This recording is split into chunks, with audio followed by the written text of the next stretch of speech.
Match start দিয়ে waiting লবিতে আসার পর সবগুলা টিমমেট চিল্লাইতেছিল তেবেজ তেবেজ বলে। আমি তো বুঝতেছি না, আরে তেবেজ আবার কি? পরে আরেকটা টিমমেট বলতেছিল যে ভাই তেবেজ না বিবেজ।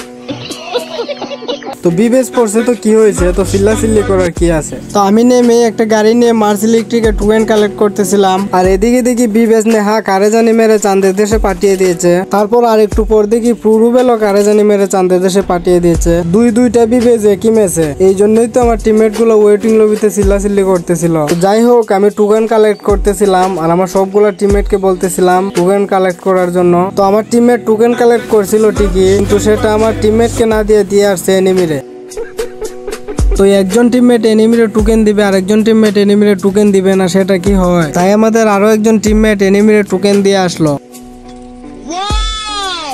দুইটা টিমমেটকে রিভাইভ দিয়ে আমার সবগুলা টোকেন মেড কিট যা কিছু ছিল সবকিছু জুনপুষারকে দিয়ে দেই। তারপর আমি আর আমার একটা টিমমেট গাড়ি নিয়ে যাইতেছিলাম আরো টোকেন কালেক্ট করার জন্য।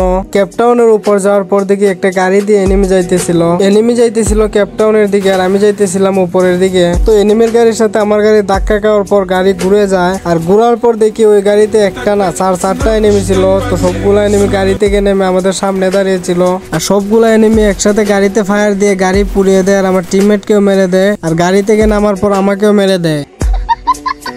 তো অনেক সময় পর জুনপুষার আমাকে আবার রিভাইভ দিয়ে দেয়, আর রিভাইভ পাওয়ার পর আমি একটা ঘরের উপর নামি, আর আমার কাছে ছিল এয়ারড্রপ। তো আমি এয়ারড্রপটা ফেলে দেই। তো উপর থেকে এয়ারড্রপ পড়ার পর এয়ারড্রপ থেকে আমি M60 পেয়ে যাই। তো তারপর একটা এনিমিকে আমি হালকা পাতলা ড্যামেজ দেই, কিন্তু এনিমি ছিল কভারে, তাই ঠিক মতো মারতে পারতেছিলাম না।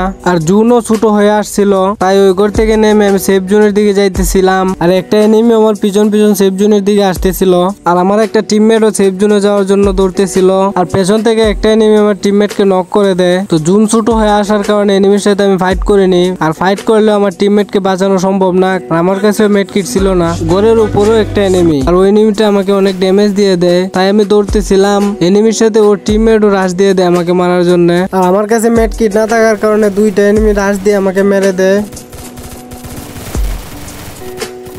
আর তারপর দেখি আমাদের জুনপুষার টিমমেট গাড়ি নিয়ে উড়াধুরা ঘুরতেছিল, আর ঘুরতে ঘুরতে যখন দেখে যে জুন ছোট হয়ে আসছে, তখন সে গাড়ি নিয়ে জুনের বাইরে চলে যায়, কারণ জুনের ভিতর থাকলে গাড়ি ফাটিয়ে মেরে দেওয়ার সম্ভাবনা আছে। তো আমি নিজেও ভাবতে পারিনি আমাদের জুনপুষার যে এত সুন্দর পুশ দিতে পারে, সেটা তোমরা আর একটু দেখলেই বুঝতে পারবা। আমার কাছে মনে হয় জুনপুষারের জীবনের সবচেয়ে সেরা ম্যাচ ছিল এটাই, আর আমার জীবনের সবচেয়ে বড় ভুল ছিল ওর মতো বলদ পুষারের উপর বিশ্বাস করে টোকেন মেড কিট কালেক্ট করে দিয়ে